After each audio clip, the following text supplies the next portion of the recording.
ತಾವು ಒಬ್ಬರೇ ಬಂದಿದ್ದೀರಿ? ರಾಜಣ್ಣ ಅವರು ಬರ್ತಿದ್ದಾರೆ. ನಾನು ಬಂದದ್ದು ನನ್ನ ಕೆಲಸಕ್ಕೋಸ್ಕರ, ನಾವು ಗಡ್ಕರಿ ಅವರು ನಮ್ಮ ಕರ್ನಾಟಕ ಭವನ ಉದ್ಘಾಟನೆಗೋಸ್ಕರ. ಆ ಸಂದರ್ಭದಲ್ಲಿ ನಮ್ಮ ವರಿಷ್ಠರನ್ನು ಭೇಟಿಯಾಗಿದೆ ಅಷ್ಟೇ. ಅವ್ರು ಬೇರೆಯವ್ರು ಬಂದಿರ್ಬೋದು, ಅವ್ರ ಇಲಾಖೆ ಕೆಲಸ ಇರ್ಬೋದು, ಬಂದಿರ್ಬೋದು. ಅಲ್ಲ, ಕೆ.ಸಿ. ವೇಣುಗೋಪಾಲ್ ಭೇಟಿಯಾಗಿದೆ, ಬೆಳಗ್ಗೆ ಸಿಕ್ಕಿದ್ರು ಅವರು ಇದೆ ನಮ್ಮ ರಾಜ್ಯದ ಬಗ್ಗೆ ಭೇಟಿಯಾಗಿರಕ್ಕಿಲ್ಲ, ಚರ್ಚೆ ಮಾಡ್ತೀವಿ. ಬೇರೆ ಏನಾದ್ರು ಸಲಹೆ ಸೂಚನೆ ಇಲ್ಲ, ನಾವು ಹೇಳಿದ್ದೀವಿ ಅವ್ರಿಗೆ.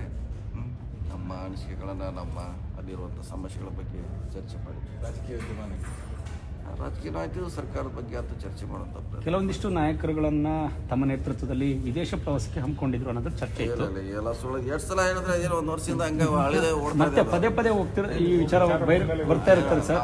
ನಾವು ಹೋಗ್ಬೇಕಂದ್ರೆ ನಿಮ್ಗೆ ಎದುರು ನಾವು ಹೋಗ್ತಾನೆ ಇಲ್ಲ, ಪೋಸ್ಟ್ಪೋನ್ ಮಾಡ್ತಿದ್ದೀರಾ ಸರ್? ಆಗಿ ವಾಪಸ್ ಬಂದು ನಾವು ಏರ್ಪೋರ್ಟ್ನಿಂದ ಹಂಗಾಗಿದೆ ನಮ್ಮ ಪರಿಸ್ಥಿತಿ. ಅಥವಾ ವೀಸಾ ಸಿಗ್ತಾ ಇಲ್ಲ? ವೀಸಾ ಏನಿಲ್ಲ, ಅರೈವಲ್ ವೀಸಾ ಅವಶ್ಯಕತೆ ಇಲ್ಲ, ಅಲ್ಲೇ ಹೋಗಿ ತೆಗೆದುಕೊಳ್ಳಬಹುದು. ಹೀಗಾಗಿ ನಮ್ಮನ್ನು ಬಿಟ್ಟು ಎಲ್ಲ ಶಾಸಕರು ಹೋಗಿ ಬಂದರು, ನಾವು ಎದುರು ಹೋಗ್ತಾ ಇಲ್ಲ.